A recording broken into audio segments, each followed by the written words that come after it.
Welcome to Conversations with Big Rich. This is an interview-style podcast.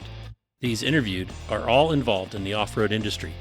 Being involved, like all of my guests are, is a lifestyle, not just a job. I talk to past, present, and future legends, as well as business owners, employees, media, and land use warriors. Men and women who have found their way into this exciting and addictive lifestyle we call off-road.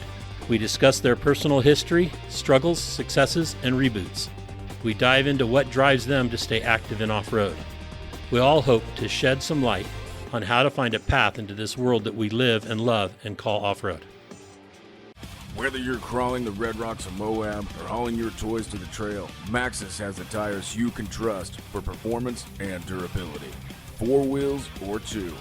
Maxxis tires are the choice of champions because they know that whether for work or play, for fun or competition, Maxxis tires deliver. Choose Maxxis. Tread victoriously. Have you seen 4Low magazine yet?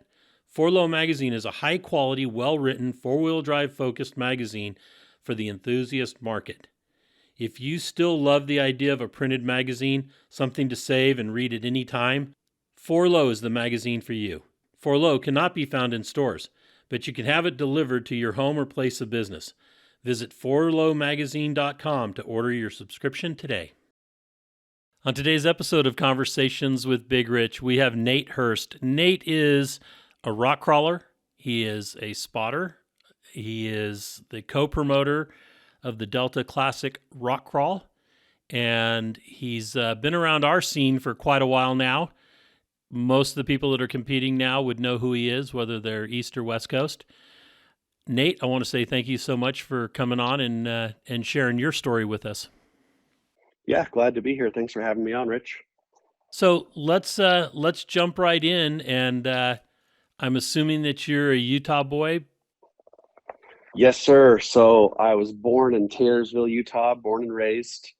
I really only lived in 2 houses as a kid, and then, kind of struck out on my own after that. But yeah, so just in Taylorsville. And now I'm in West Jordan, which is like several miles away is all. So yeah, kept it pretty tight on my location. Okay. And growing up, what kind of activities were you into? So, I was born in 83. So like most kids my age, we played all of the sports, right?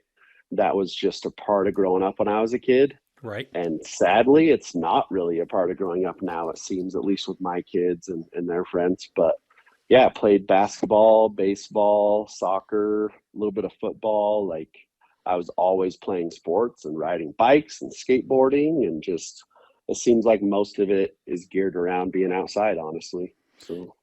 And was that something that the outdoors did that come naturally with the parents as well? Did you guys go camping and that kind of stuff? 100%, yeah. We didn't have a lot of money, like a lot of people, and my parents really enjoyed camping themselves. And with 4 kids, so my siblings were all very close in age. So my parents had 4 kids in 5 years, which. Oh. Wow. As a parent now, I think is insane. Like, I do not know how they do it, but I respect that they just got 4 kids and got it done, right? And then they were done. But yeah, so we spent a lot of time outdoors. We went camping. Obviously, Utah has amazing national and state parks, and we just grew up going to those places, catching lizards and, whatever. It's always been a part of my life. So. And how were you as a student? So I was actually a really good student. School came pretty easy to me. And then I got to high school, and you'll see this theme with a lot of people, I'm sure, especially rock crawlers. I got to high school and I got distracted by stuff, but I still managed to stay on the honor roll, a 3 and above GPA pretty easily. I took a ton of college classes in high school through concurrent enrollment. And it was just, I don't know, it was just easy. But honestly, that kind of didn't set me up well for how hard college was going to be, right? Because that takes actual effort. Right. But, yeah, it was kind of a curse, honestly. Like doing well in school pretty easily was kind of a curse. But yeah. I agree with that. I always took tests really well, which helped in high school. you didn't have to, Absolutely. you didn't have to apply as much. College, there was a lot more application needed, especially when I got into my major. The going for my AA, it was, it's all kind of the same, just about the same as high school, except, you know, it's a little, you have to do it yourself. You can't rely on the teacher to give you the information like they do in Sure. high school. So yeah, I Yeah. get it totally. Yeah. Agreed. So then, what did after high school did you jump into college? So I did some community college for a couple of years, but I mean, I started working so young. I was just always working, it seemed like. And so when I tried to actually do college, like even in high school, man, I was working, 20 some hours a week, working nights and stuff. And then once I graduated from high school, I just kept working and started working full time. And so I was going to community college at night, and I never really found what it was that I wanted to do. And I got so sick of taking like four classes and having four teachers tell you go home and read, pages 22 through 90. And it was just, I don't know, it wasn't doable for me. It Right. took way too much of my time, and I just had other things I wanted to do, so I never got that degree, which has been okay so far, right? But we'll see long term if I regret that. I don't know. So what kind of work did you do while you were in high school? So in high school, I worked at the Delta Center. That's where the Jazz play. I did concessions there and worked in the catering area. And that was when I was like 14, 13, 14. And I got away with it because we just said I was 16 and I was a tall kid. So they just kind of believed it. So, and then once I finally turned 16, I started working there legit. And the guy that was in charge was like, I knew you weren't 16. But and then after that, I went on to work at a restaurant, the Mayan, which is, one of their H. Miller's big things that has the divers and stuff that jump off the cliff into the water. And that was really only worth it because it was super easy work. And that's where I actually met my wife. So Oh, it actually worked out really well there. But, were you oh, both and then servers or what? we were both food runners, so we're the ones Fooders. that just take the food to the tables. Right. But and mixed in there as well, I worked at Bradshaw Auto Parts, which Okay. was really fun.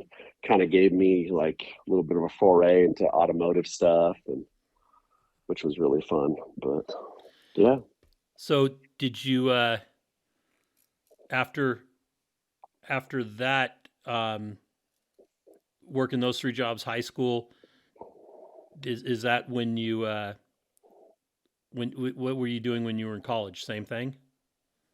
um, so I was working at Bradshaw for a little while I was college age, out of high school, and then I went to work for Salt Lake County and Land Records because my family members, my siblings had all worked for the Salt Lake County Recorder's Office.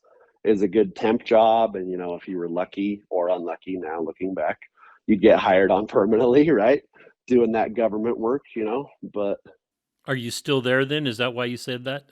so I'm not. So I Okay. worked there for 10 years and then kind of realized that, I don't know, that public sector wasn't really for me, and dealing with the politics and the drama of all of it, of how long you're there is like the number one most important thing. It got old. So I got out of that, but it was a good 10 years. I worked there for a long time. So, And when did you get married at what point? so I was 22 years old, which looking back feels really young, but Utah standards, it's really not that young. It's maybe actually about a year, probably about a year older than average for Utah, right? Right. Kids get back from their missions and get married immediately.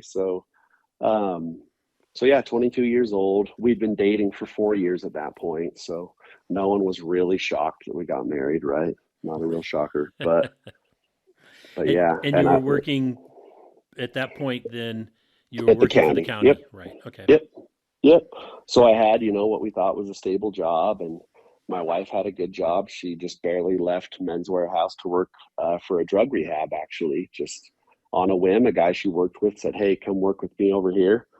And that's about the same time we bought a house. Right after we got married, we bought a house, right? And she just randomly, like after working there for like 2 months, got laid off. So similar to Ryan's story in that, we just bought a house and one of us got laid off. But Right. yeah, the difference in my story is this was while the market was still going up. This was early 2007. And so we bought more house than we could afford because they're giving loans to anybody, right? Right. And then she got laid off. Luckily, she got a good job right after that. But then the market crashed, and it was ugly for a while. And we didn't know what we were going to have to do, but we hung in there, stuck it out, and you know, 15 years later, we ended up selling that house for twice as much as we paid for it. Right? So Perfect. it worked out. And kids? How many? Kids. Yeah, so I have 3 kids. I have a 10-year-old boy, a 7-year-old boy, and a 3-year-old girl. So we all know which one's the spoiled one. Oh, yeah. So, The 3-year-old. yes, absolutely. She is. She has all of us wrapped around her little fingers for sure. So, but That's she's okay, great. though. That's okay. Yep, it is. It's all right for daddy to have a little princess. Oh yeah, absolutely. I love it. So then, after the county, what came next? So after the county, I went to work in Colorado for actually a fracking fuel company. And the plan was to move there just above Fort Collins in Wellington. And we were all excited. We had the 1 kid at that point. And our house here in Utah just would not sell. And the job out there was actually seemed a little bit rougher than it was supposed to be, more hours and stuff. And so bailed on that after 3 months, unfortunately. So came back to Utah, kind of felt stuck a little bit. Started working I worked a couple little random jobs in the tech sector, and then finally got hired on at the bank where I'm working now. So you're a banker. yeah, I didn't so realize global treasury banking. It's like the most boring thing ever you can explain, but yeah, it was really awesome until 3 months ago. Our bank kind of collapsed in outstanding fashion. that. Uh-oh. So yeah.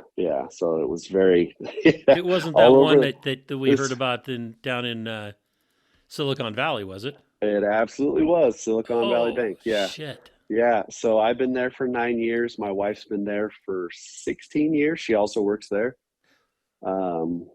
So yeah, it's been an exciting few months with all that stuff going on. Just kind of wondering what's going to happen next type of deal. Not what I expected to be doing or Right. to be worried about, at this age in my life, but it is what it is. So what's the plan then? I mean, are you guys still working for them? Or they haven't Yeah. weren't So they we taken got over by the feds? got taken over by the feds for a few weeks and then sold to a bank out of North Carolina. We are both still employed and just kind of riding it out to see what happens. We're both not too excited about finding something new, and so we figured we'd kind of see how it goes first before we jump ship. But I also just don't know what I want to be when I grow up, Rich. Like I it's weird. was 42 when I figured it out finally. Yeah, so I've still got 3 years then. That's good to know. Yeah. That's when I became an Yeah. event promoter, but you just became an event promoter. It's true, I did. But before we get into that, let's talk about how you got involved with off-road. Sure. So growing up, my dad had a VW obsession. Like funniest thing ever, knowing that I'm a rock crawler, right? But my dad just had Volkswagens around all the time. Like some of my fondest memories are driving his little red bus. He had a red Volkswagen bus, and we would cram the kids in there and drive that thing to, now this terrifies me, but he like built beds in it, right, and put up shutters and all that stuff. Right. And we drive that thing to freaking Disneyland. Like I can't imagine that now. Like I can't believe that we did it. But I think most of the reason he loved Volkswagen so much is because he was just like a big do-it-yourselfer, like, and cheap, right? Like Right. everything had to be cheap and had to be something he could do himself. So I think that's why he was into Volkswagen so much. I bet he would still have that bus, except some stupid kid in a Bronco hit him in the snow. and Oh, wrecked it. So some years ago, but otherwise, I bet he'd still have it. I keep bugging him to get another one, but I now he like doesn't that. want to work on He's into stuff. Volkswagens, and you keep bugging him. Yeah, Yeah, yeah, bugging him. Get it? yeah. I started Yeah. off in a '54 Volkswagen Bug, Oh, that's awesome. and Yeah, have they, had a dude, couple of Beetles over the years. they just had some fun stories. Him and his buddies. They had a story about. I think they went to Wyoming or somewhere to buy a motor for one of them, and they just put it inside of it, right? And then on the way back on the highway, the motor in it died, and they swapped it out on the side of the road. And I've always loved that story. It's just so funny. Like it speaks to the simplicity of them, right? And also how Absolutely. garbage they were. Well, Also how terrible they were. there was a Friday that I was driving from. I grew up in the San Francisco Bay Area, just south of San Francisco, and I was, for some reason, I was heading up into the city, and I dropped a cylinder in the engine that I had just rebuilt. I mean, it was Oh, only probably had 500 miles on it. So I called my dad and I said, "Hey, grab my tow bar, get your truck, come pick me up, but on the way, stop at Bug Formance and pick up a new cylinder. There's one waiting." And so a cylinder, a piston, the piston and the rod. And so he came and got me. It was probably 4 or 5 o'clock. By 8, 9 o'clock that night, I was back out cruising in it. oh, that's amazing. Pulling the That's engine, changing that cylinder, throwing the head back on, firing it up, and out cruising. Yep. that's so crazy. Wow. Yeah, I can't even imagine that. If that happened to me and anything else, I'd be calling the dealer or something, right? You can't even work on anything nowadays, Oh, exactly. Too but complicated. yeah. Yeah, but anyways, his like desire to work on stuff himself kind of like molded me a little bit, right? As a younger kid, I didn't want to work on stuff with him, like no young kids do usually, right? But then once I up and turned 16, the most exciting thing ever was getting a driver's license, And kids nowadays are like, I don't know if I even want to get mine. It seems like a lot of responsibility, man. It was the best when I was a kid. So Freedom. yeah, yeah. So I had a couple cars, and then I got into an Isuzu Trooper, and we tried to kind of off road in that. Of course, once you get 4-wheel drive, you just want to go off road, right? Yes. And so we'd go out in the fields. We'd left school and go out in the fields, which is actually like right where my house is now, and just go bomb around in the dirt and think we're doing really cool hard stuff. And then my brother bought an XJ, so this is the beginning of the end for me. He bought a 92 XJ, 2-door, 4-cylinder, 5-speed, and it was just the coolest thing ever. It had a 3-inch lift and 31s. Like, I just loved that Jeep. And one day he was like, I'm going to sell this thing. Do you want to buy it? And I'm like, yeah. So scraped together some money, took out a little loan for my dad, and I bought that XJ. And that's where it all really began, right? Taking off the sway bars and denting stuff and breaking stuff. and that's like when I was 18 years old. So I was just finishing up high school. It was, the spring before school ended, and my uncle was like, "Hey, you should bring that down to Jeep Safari." And I was like, "What?" And he explained what Easter Jeep Safari Moab is to me, and that was again like the beginning of an era as well, because I'd never been before. And so me and my buddy left school, went down to Moab, and just beat around in that thing. It was open, no lockers. And when we got down there, I was like, my uncle was an experienced rock crawler, and I'm like, "What trail are we gonna do?" And he's like, "Moab Rim." And I'm like, "Okay, let me read it in the book." And I remember reading that Charles A. Wells book, right, the Moab Trail Guide, and Right. it just says like the first mile of this like still gets my heart pumping or something like that in the description. And I was like, why are we doing this trail? Can we do an easier one? But no, we went out and it was a blast. I seem to have some pretty good instincts behind the wheel, and that was just ever since then. I've been going down to Jeep Safari and wheeling, so it was great. And so have you been like every year since? So the last year I went, they canceled it in 2019, right? Or no, Right. 2019 was Was the did they last year cancel it or did they 20? do It it that was year? 20. 20 they canceled it. Right. Okay. Because that's when COVID So first hit. Yeah, okay, I have a hard time with the years. So 19 was I went every year through 19. That was the last year that I went. And ever since then, the COVID thing kind of just killed it for me a little bit. And now the trails aren't like, there's a few really good trails I enjoy down there. But as a whole, if I'm driving the same amount of time, Sand Hollow is just a better fit. So it's kind of sad. And I expect I'll go back to Jeep Safari one day. But yeah, I just kind of grew out of it a little bit. So When you graduate to a JK or a four door and you got the car seats in there for the little ones, and exactly. that's when you'll start going back to Moab and do the Yeah, scenic stuff. sure. So the last couple of years that I went, I took my oldest kid with me. Like once he turned 5 or something like that. I said he could come with me. And we went down there and we'd camp and stuff. But another reason is because like when we started going, we'd cram like 10 of our closest friends in a cheap hotel room Right. just to make it affordable, right? We're all poor kids.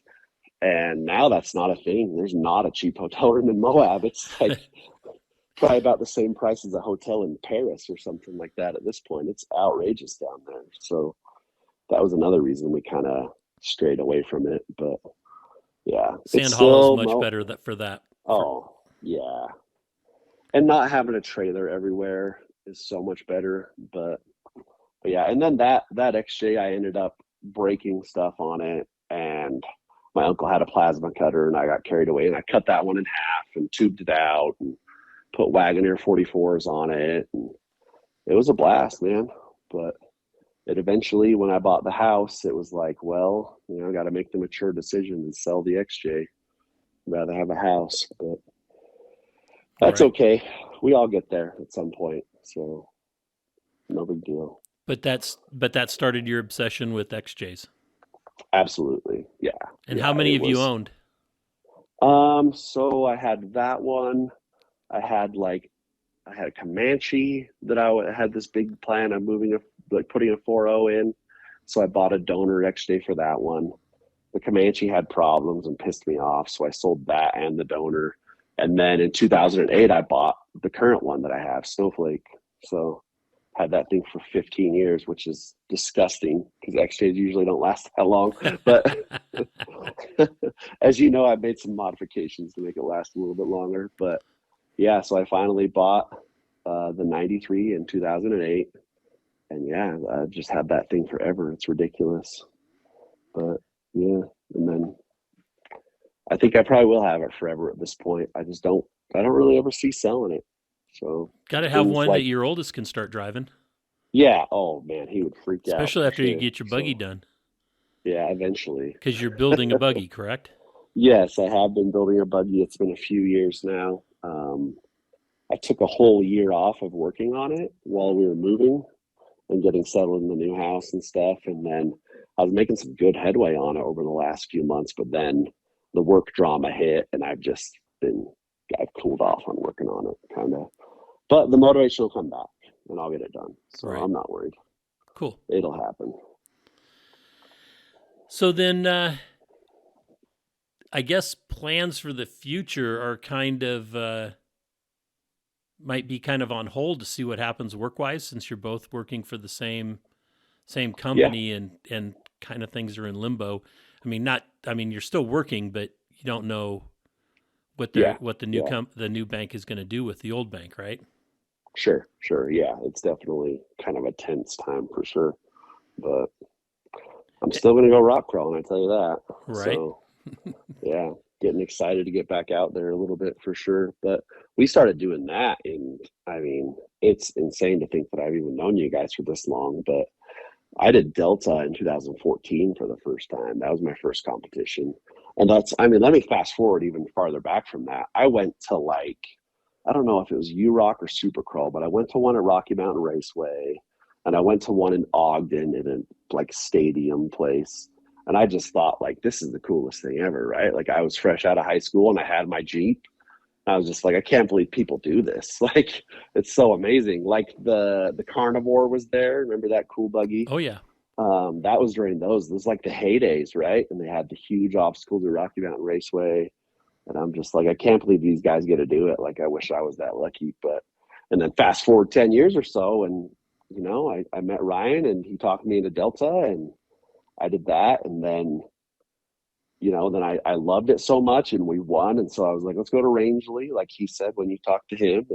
And we won Rangeley with you guys. And I was like, this is the coolest thing ever. Like, we're doing it, right? Like, we're going to be rock crawling competitors. And it's just been, You go out 2 it really, events and 2 wins.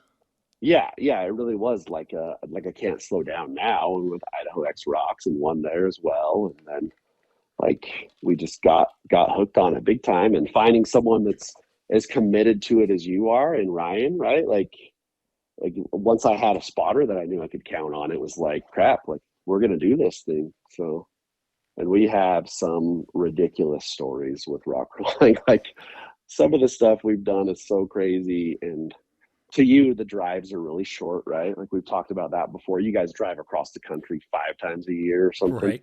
But to me, like I never would have thought we'd be driving to Goldendale, Washington for a weekend, right? Yep. Like I never thought we'd, drive like almost 12 hours each way for at max like 80 minutes on course. It's the funniest thing ever to break it down that way, but it's also the best. Like some of the times we've had have been so amazing, and met some ridiculously awesome people in the times that we've been on course and stuff. It's wild. It becomes a way of life.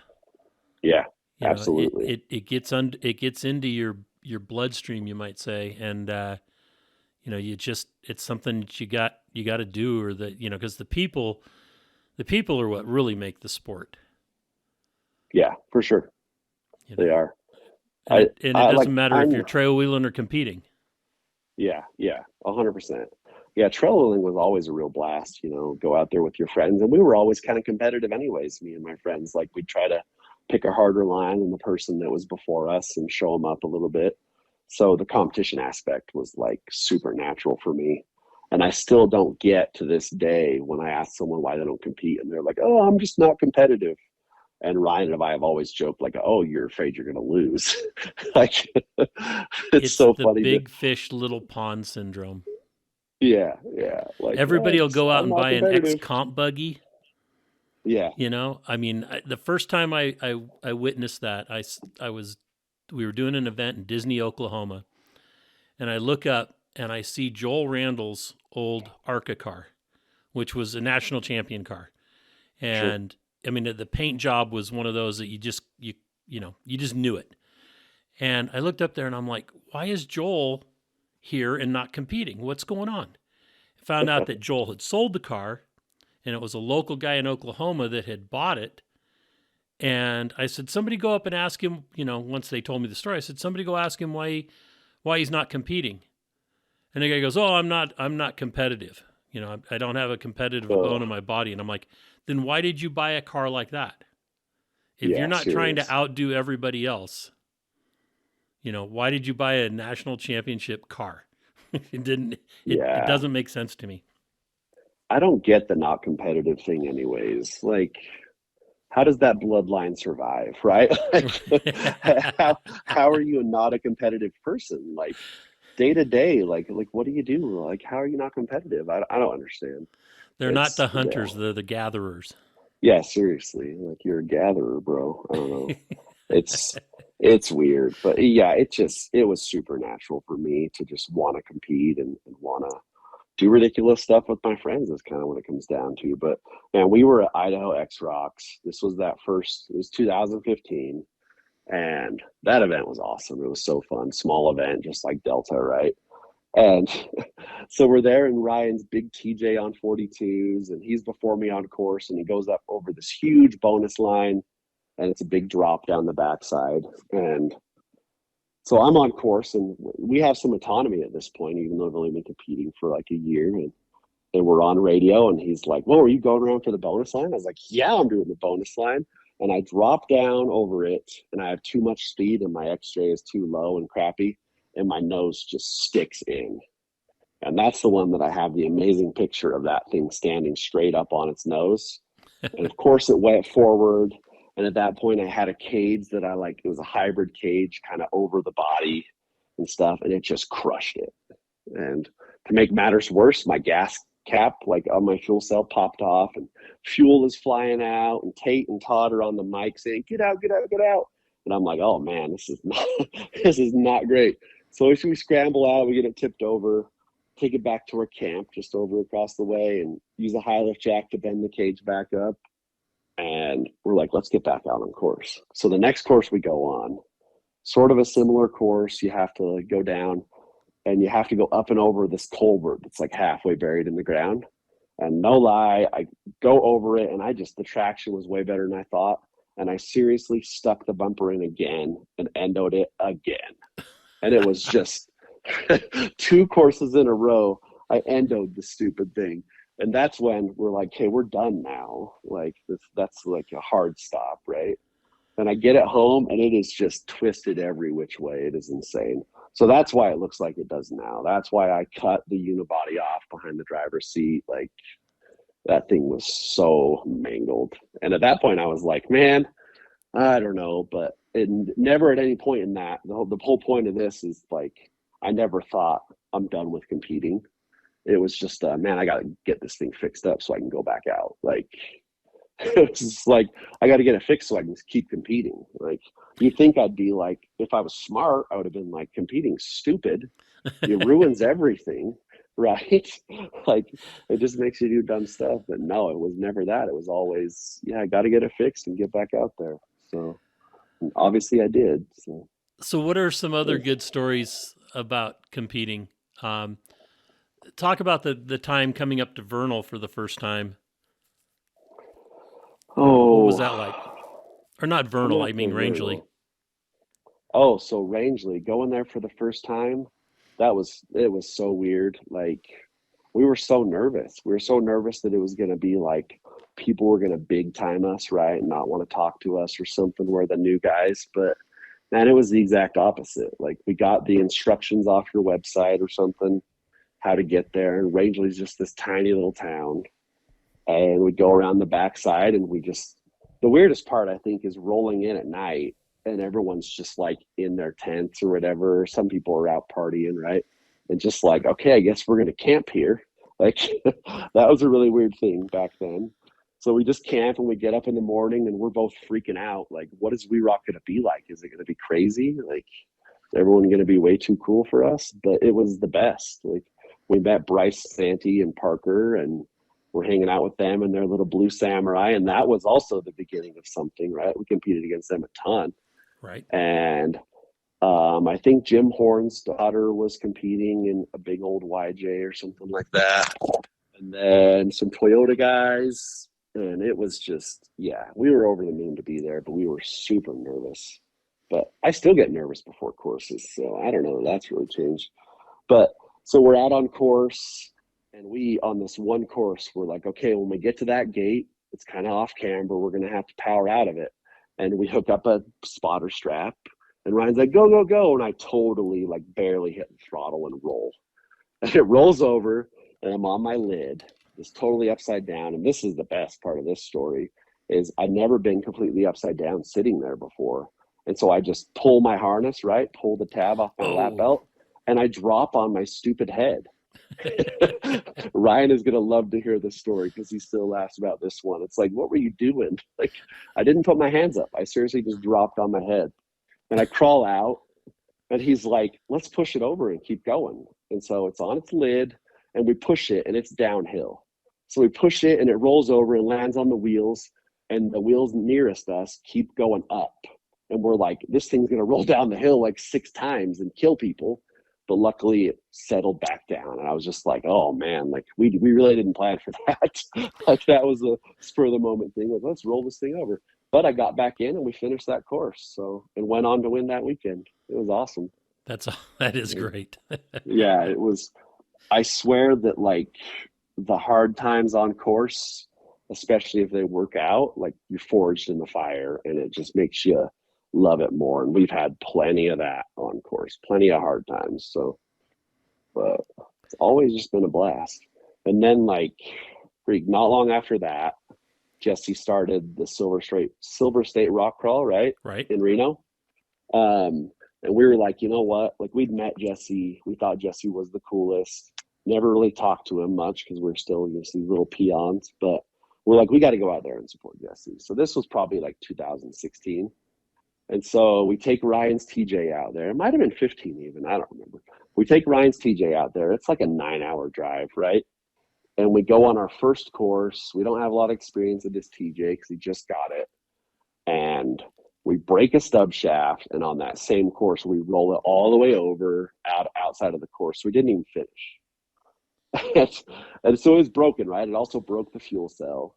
And so we just drove 9 hours to get there. We got there at like 3 a.m. and slept, and then did that, broke it immediately. And we're like, cool, I guess we'll go home.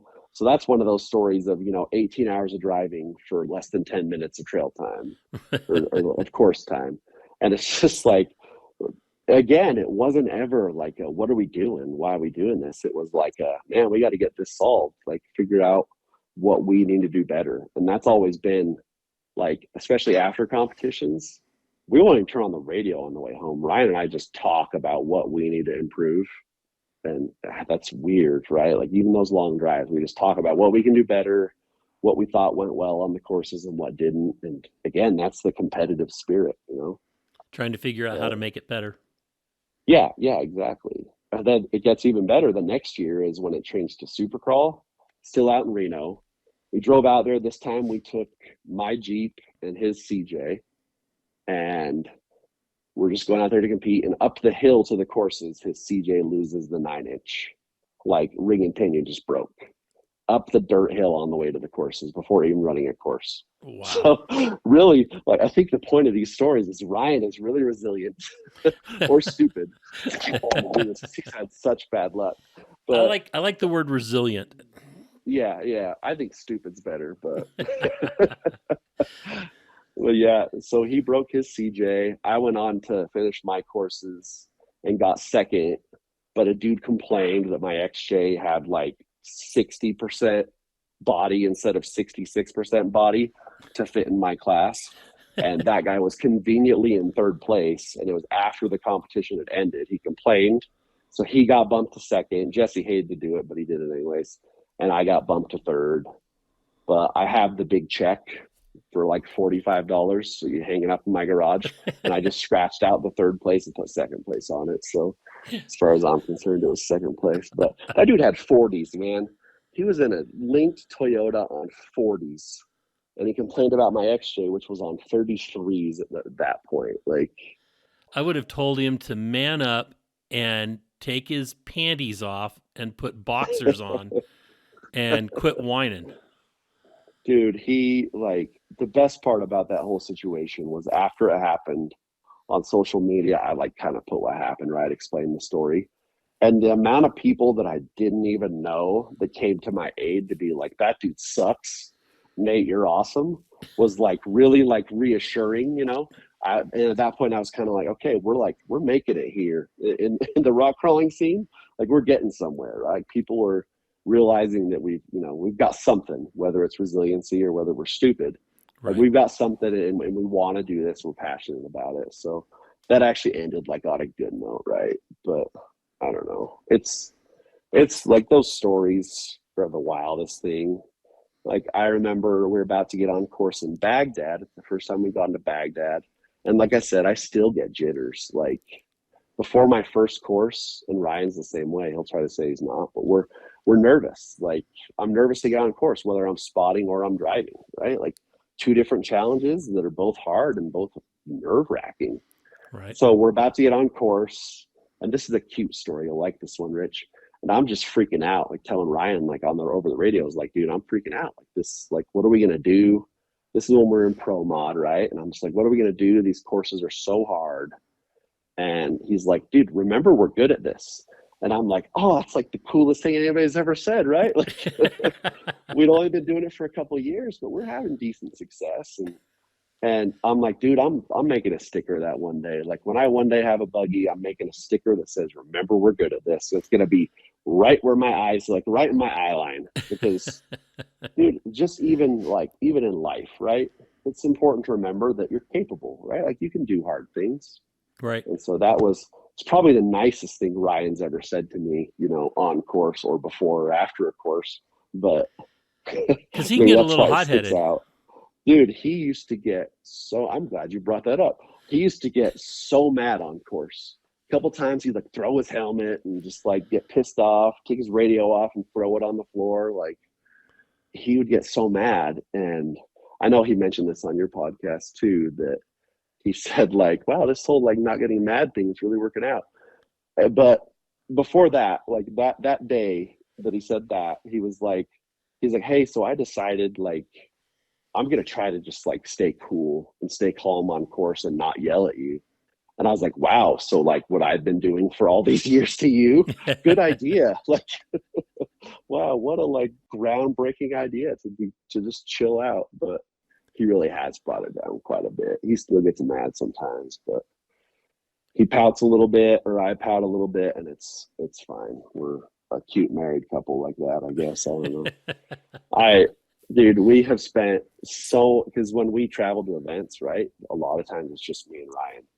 And when we were traveling for the 2021 season with We Rock and Supercrawl, I realized while I was like taking a picture of our food or something like that, taking a cute picture, I realized, and I said in my post, like I for sure been on more dates with Ryan than I have with my wife, like probably 5-1. Like it is so ridiculous the amount of time we spend together, even just having a meal, just the two of us versus me having a meal just with my wife. Dude, that never happens. So it really is. Hopefully your wife hasn't gotten jealous. She jokes about that. And then there's other times like when he calls me when he's driving home from work, because he lives in Tooele, he drives 45 minutes each way. He'll call me and I'll just like drop what I'm doing to go out in the garage and talk to Ryan. And she's just like, oh, okay, your boyfriend's on the phone. So maybe I shouldn't have said that. That some people are going to, raise an eyebrow to that. But dude, we just no, they'll understand. Yeah. Yeah. That relationship is crazy because, we've got each other's lives in our hands out on course and spend so much time together and talking. And I don't know, it really is like a freaking brotherhood. And that's not even just like between me and him. That's all the other competitors too. Like the amount of help that the crafty veterans of the sport would give us when we were new. Like, dude, you wouldn't expect that at all. You'd expect them to like have these trade secrets that they're keeping safe, right? But dude, like Jesse and Dave, they've given us some amazing tips over the years. Even when it's like on a course that they've already run, Jesse's like, hey, go up there and push that rock off with your front tire and then come back down and do the regular line. And we're like, what? And sure enough, it worked great. So I don't know. Those relationships with people are something that I'll cherish forever for sure. Cool. We've met some amazing people. So let's talk about Rock Crawlers for Sale. Isn't that the page you own? Yeah. Yeah. So me and a couple buddies started rockcrawlersforsale.com in 2013. It's hard to imagine. Wow. Okay. But yeah, we started it forever ago. That's actually what made me break into social media. I was holding on strong to not get on Facebook or Instagram or anything, and I kind of wish I wouldn't have because it's just a time waste. But so yeah, we started that just to kind of give people a way to be able to sell their rock crawlers. And this is before Facebook Marketplace. So really your options at that point were like post it for sale locally. Like for us, it's KSL Classifieds or Craigslist. Or you could post it on like Pirate 4x4 and have everyone in the world make fun of you, right? And say you're asking too much. And so we were like, oh, dude, all the pores. I could build that same thing for $200. Yeah, man. It must be Tuesday type of posts, right? Yeah. Yes. Yeah. And so we were like, you know what? Like, this is something that we see that's wide open in the market and needs to just be captured by someone. So why not us? And so, yeah, the business model was to get people to post their listings on there and pay a small fee to post it. And then we posted social media. And I've been doing that for freaking 10 years almost. So it's crazy. But it had its real heydays, where I was getting tons of traffic and then it kind of slowed down a little bit. But it's still kicking and making me some pretty passive income. So I'm the only surviving partner in that endeavor, which is fine by me as long as something doesn't go wrong with it. But I would imagine if you could get Craig Allen as a customer, oh my gosh, you'd make so much. Yeah, you'd forever have customers because I mean He buys and sells his own cars so many times. It's crazy.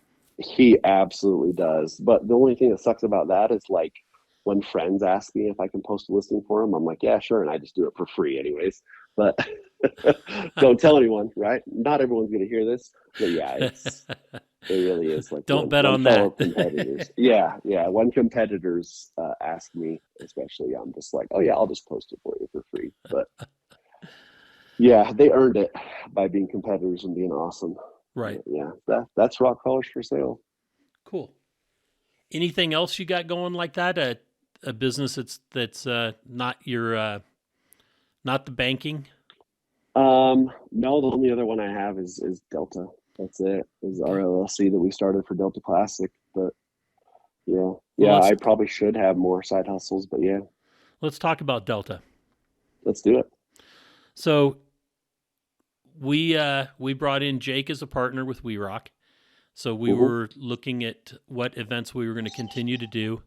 Um, Jake was going to be taking all of the equipment and stuff. So I was like, well, I'm not going to buy more equipment to continue doing Delta. Plus, physically, I just was like, I'm kind of done. Um, I'm 65 now. It's a lot of hard work. If anybody has never set up an event site for rock crawling, they have no clue. It's the They just worst. show up and it's like, oh hey, look at all the cones are up, all the banners are up, all this is up, all that's up. Let's go play, and then it's got to all come down again. So Yep. after 23 years of that, I was like, okay, I'm kind of done. So had a couple of people ask about Delta, and you and Ryan were the ones that stood out in our mind that were the best choice to take it over. So for longevity. So when we asked Jake, do you still want to do Delta? It's not part of the series, and he goes, no, I want to stick to just series events. I said, okay, great. So we called you guys, and you guys jumped on it and took it over. And so talk about what you guys have done and what kind of the plans are in the future. Sure. Yeah, we were really excited, and actually, when you finally said to Ryan, like, "Hey, this is yours if you want it," he called me up and told me, like, "Yeah, like, looks like I'm doing Delta," and I was like, "Oh, cool, that'll be really fun for you," because I didn't know if I was in on it. And he's like, "Oh no, you have to help me," and I was like, "All right." But and then we were both like, we need someone else that's responsible, and that's where we picked our other buddy Jeff. We need an adult almost, to help us run this deal. So we asked Jeff if Jeff Foreman could help us, and yeah, it's been quite the experience.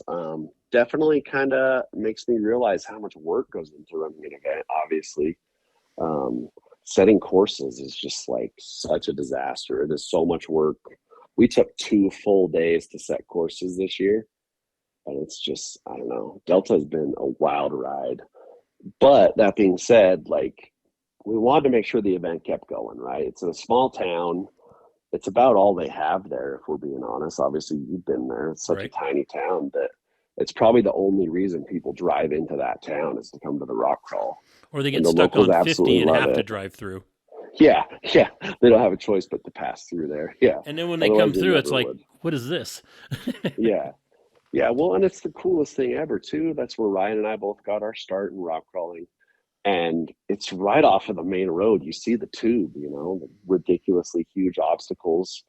And it's just like, what is that? Like, what other county has that in their fairgrounds? Like all these man-made obstacles. But so they really make it easy and attractive for us to want to do it. And that's that, along with you guys handing it over to us. We're just like, you know what, we're gonna do this thing. So, and it just went down last weekend, and it was amazing. Like, we had 38 competitors. We had 33 last year. There were 22 the year before. So it's growing consistently. And that was even with like all the Idaho guys, the Mercers, and some of the Terraflex guys couldn't make it because they had like graduations and stuff for their kids. Right. So it just kind of fell in like on a bad weekend for some people, which happens. But so yeah, we could have easily had, like 48 people for what it's worth. But it's just a riot. Like at the end of the first day, Ryan and I both agreed, like, let's never do this again. But once the event is over after the second day, it's just, yeah, you're showered with people just being like, hey guys, thanks for putting this on. Like, this is the coolest. Like, my family had so much fun. And it's just, I don't know. It's very rewarding. Let's put it that way. I'm still a little bit on a high from it for sure. Yeah, I mean, But it's hard work, but the accolades and the thank yous, and when you get done with it and you see all the smiles on everybody's faces, and everybody's having a good time, sure. It really it keeps you energized. Sure. And I mean, also all the social media posts that are still happening about it that I'm just, sharing to our story and stuff. Like, it's just insane. Like, how many people absolutely love the event. People are begging for a second event every year. And we're like, you guys trying to kill us? But You could do yeah, Labor Day weekend, right? I don't want to do that because it's right before nationals, That's another true. kind of big event. Yeah.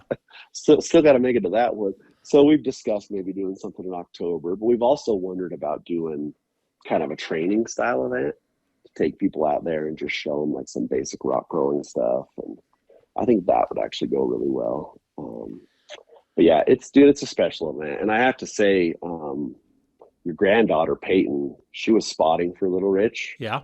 And he was running legends courses and she was spotting. And she's the cutest thing ever. It was so hilarious. She was holding her hands next to each other. He's like, how far away am I from the cones? And I was judging like right there. And she held her hands together next to each other. And she's like, held them up. She's like, two of my tiny hands. That's how far away from the cone you are. And I was just like, I was just dying, as a father with a daughter, especially. I'm just like, that is so adorable.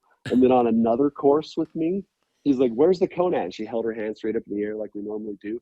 And then she patted the cone 3 or 4 times. The cone's right here. And I'm like, oh my gosh. Like, because obviously you're not supposed to touch the cones, right? There's no way I'm calling that penalty on her. I was just laughing my head off. And I told Mitch about it after. But dude, it was so adorable watching her spot. And he is effectively walking her through what to do. Like, she didn't do much, let's put it that way, except for being cute and dancing around on course. He was saying like, okay, now go to the other side and tell me where that cone is. It was so fun. And we actually have a couple of teams out there that are like, we have another father and son team, the guys from TerraFlex, Ben, Right. who's the CEO or president or whatever of TerraFlex. His son Tiancum spots for him, and then they swap, and the other one drives. And watching them on course is hilarious. Just huge smiles. And dude, they're driving TJs on 40s with manual transmissions. And it's just, yeah, I respect that he's 16 years old, right? And he's just, going out there and beating on his TJ. It's just cool. The family aspect of Delta is one of the things that's always been attractive to me. Like, it just brings out people that normally wouldn't compete.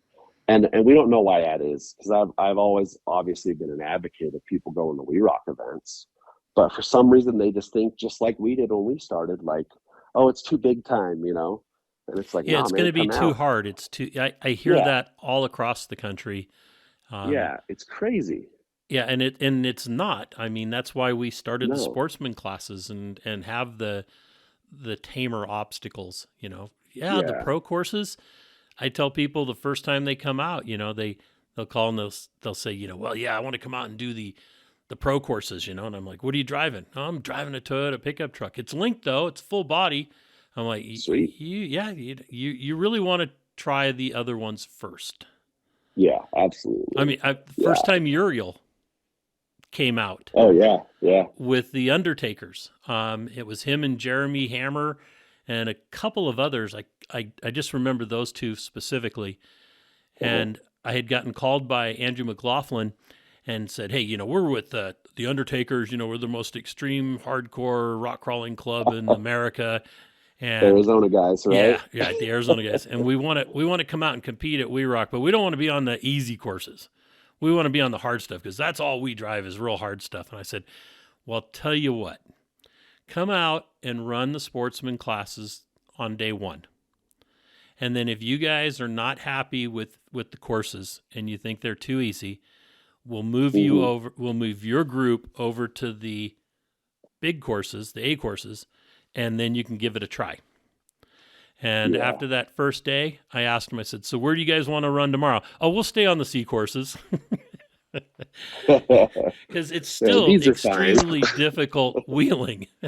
Yeah, that's funny. Those are some names I haven't thought about for a while. Yeah, the Arizona guys. There's no one's more hardcore than Arizona guys. Just ask an Arizona guy, right? Right. Yep. They're I gotta funny. say I love them all though. Oh yeah, for sure, for sure. I absolutely do too. Even we've had some rocky times with Arizona guys in Sportsman C with just they got sick of losing to us, There's really no other way to put it. And they're gonna love that. They're gonna love hearing that from me. But Then they need to they're come gonna back be out and whip on you. yeah. Yeah. Yeah, they're gonna be throwing their phones when they hear that on when they listen to the podcast. But yeah, it's dude, I really wish that we could break down that stigma that it's too hard, that We Rock's too serious. Because dude, we've had so much fun on courses, just laughing our heads off. Yeah, and judging each other. Oh my gosh, the amount of like advice I've given people while I'm judging, I'm basically spotting them at this point, or like holding the banner out of their way so they can turn. Like, yeah, it's not too hard, it's not too serious. Everyone should definitely do it. There should be no doubts. But did you see any of my posts about people turning around on top of the tube in Delta? I saw the video of Oh Dave man, Wong doing it. dude, it was so crazy. Like it really is one of those things that a few years ago, like I never would have even thought of that. We hadn't thought of it, right? Right. Like, but apparently Dave was telling Rich, since Little Rich was spotting for him, telling him, this doesn't like I don't like this. This doesn't feel good. And Rich essentially told him to shut up. Shut up and drive pretty much. But yeah, it's yeah, and as you know, with man-made courses, like coming up with stuff for people to do year after year after year gets challenging. But Right. 2 years we've had good luck with it. We've made courses that were challenging, too challenging for some people. A couple people rolled their cars, but Well, you know what? You yeah, can have it on flat ground and you put someone will cones out roll. there and people will figure out Yeah, how to roll. yeah, that's for sure. It's just hate to see it happen, but on the flip side, there are people out there like having the time of their lives. Like we had people that have been competing there for like 10 years. That this dude Jeremy finally got the win. But while he's on course, like when I'm clear over all the way across the grounds, I hear him go over a bonus obstacle and everyone in the crowd's just screaming. Like it's so cool to see stuff happen for people and how thrilled they are about securing a win or finishing a course. Or that's why we do it, right? Like Yep. it is supposed to be fun, and we're supposed to enjoy it. But yeah, Delta has been quite the endeavor that I don't know. I don't see when it's coming to an end at this point. So Well, that's good to hear. So, yeah, what's the website? DeltaClassicRockCrawl.com. Okay. Yep. And then on Instagram, it's the same thing, Delta Classic Rock Crawl. Same with Facebook. And yeah, I really encourage people to ask questions if they have them, because I'm the one that's in charge of all the social media. And so when they ask questions, I get right back to them. And I think that's gotten a lot of people involved just because, it's easy to get a hold of me. And I don't know. Absolutely. It's crazy. Communication is key. Yeah, for sure. Well, excellent. I can't think of anything else that we've missed. Is there anything that you want to hit on? Let me see. Let me look at what I have written down. Oh, just man, to be a rock crawler's wife. That's one thing I can't even imagine. Well, let's talk about that. I have to give credit to my wife for sure. And I don't even know if she's going to listen, right? But I have to give credit to her because, yeah, just being gone, like my vacation days, like I have like assigned vacation days and hours have been used for rock crawling so much over the course of the last several years that it takes a very understanding wife to put up with that. And like the dates of We Rock events, like those are just like blacked out on our calendar. Like, yeah, sorry, we're not scheduling anything that weekend. The amount of holes she's wanted to make that were ruined by a We Rock event, it's insane. But she's always been So supportive I'm and the one awesome. that's on the fecal list. Yeah, I could see that maybe. But it's just, and I mean, I don't know. You've probably heard this too, and it, but I don't know how you deserve Shelly, right? Like, Oh, Shelly's awesome. You don't deserve her. So no, you're I in good don't. company here. Like, We both definitely don't deserve our awesome lives, but yeah, it's such a commitment, big time. And when 2021 rolled around, I told her I was saving up my vacation for something. She thought I meant like a surprise vacation or something like that, like go on a cruise. No, what I meant was I was saving it up to do super crawl and we rock. So that was a little bit of a miscommunication that kind of got me in trouble. But that was the craziest year ever. Like, well, I think we did 11 events that year. And that was all on Ryan because I wasn't competing. I took the year off. And it just felt like every 2 weeks we were going rock crawling. It was insane. But, So I'm probably going to get myself in trouble and all the rock crawlers in trouble with their wives. There's a guy I know that told me one time that I said, I never see your wife at the events. Is she cool with it? And he goes, oh yeah, she loves me buying parts and going to events. And I said, well, why is that? And he goes, because the same amount of money that I spend on parts, she gets to spend on whatever she wants. And the amount of time that I get to go to events, we have to plan around vacations as well so that we can do what she wants to do. Yeah. And I'm wow, you better not tell anybody else that. Nobody else's wives better find out. That's an agreement they can make. Yeah, exactly. Yeah, it really does take quite a bit of dedication because when we're not at events, we're working on our rigs, right? Like, yep. That's the unfortunate is that reality. We're working on our rigs, but yeah, my wife's really understanding about it. And when I'm home, I try to be really present, and I'm with my kids all the time. So I think that really helps. But yeah, I can't imagine it not being that way either. Well, and that's supportive wife. Yep. That's one of the things that I thought was really important about you guys taking over Delta was that, we took it over because we didn't want to see it go away. But yeah, that's the kind of event that needed that personal attention of somebody that lives in the area so that they could be talking to potential sponsors and wheelers and everybody else that might be coming to the event on almost a daily basis. Yep. Knowing that Ryan was in the business and that you guys were in that area and you guys had been wheeling for years, it just made sense. Yeah. And it's a quick 2-hour trip for us. Like for the couple weeks before the event, we go down on Saturday or Sunday morning and spend all day down there setting up course and then burn home, and be home for dinner. So yeah, it definitely absolutely helps for sure. And just, I think people identify well with people that are local to it, right? Or local-ish. So it definitely helps. But yeah, we really appreciate the opportunity to take over the event. So I'm glad you guys picked Ryan, and then Ryan picked me to help him. Right.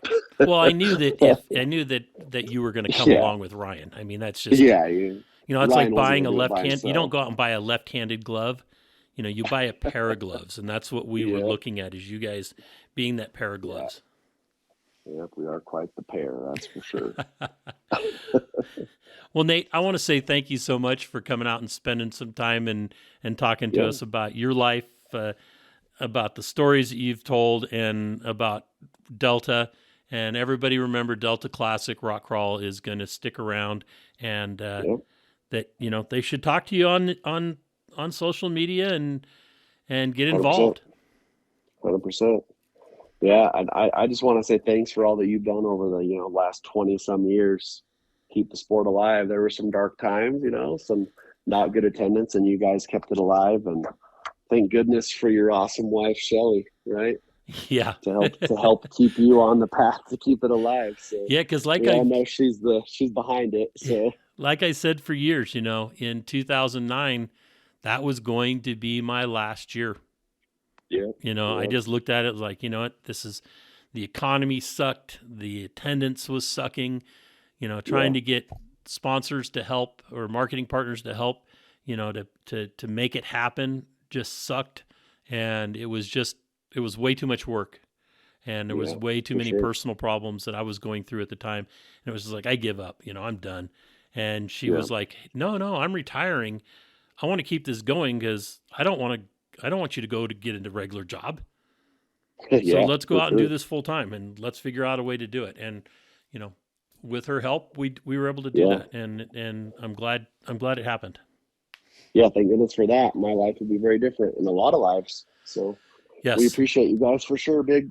All right. Well, Nate, thank you so much. And again, it's been a pleasure knowing you, and that relationship will continue on. Same. Thanks, Big. All right. Take care. Bye. All right. See you later. Bye. Well, that's another episode of Conversations with Big Rich. I'd like to thank you all for listening. If you could do us a favor and leave us a review on any podcast service that you happen to be listening on, or send us an email or a text message or a Facebook message, and let me know any ideas that you have, or if there's anybody that you have that you think would be a great guest, please forward the contact information to me so that we can try to get them on. And always remember, live life to the fullest. Enjoying life is a must. Follow your dreams and live life with all the gusto you can. Thank you.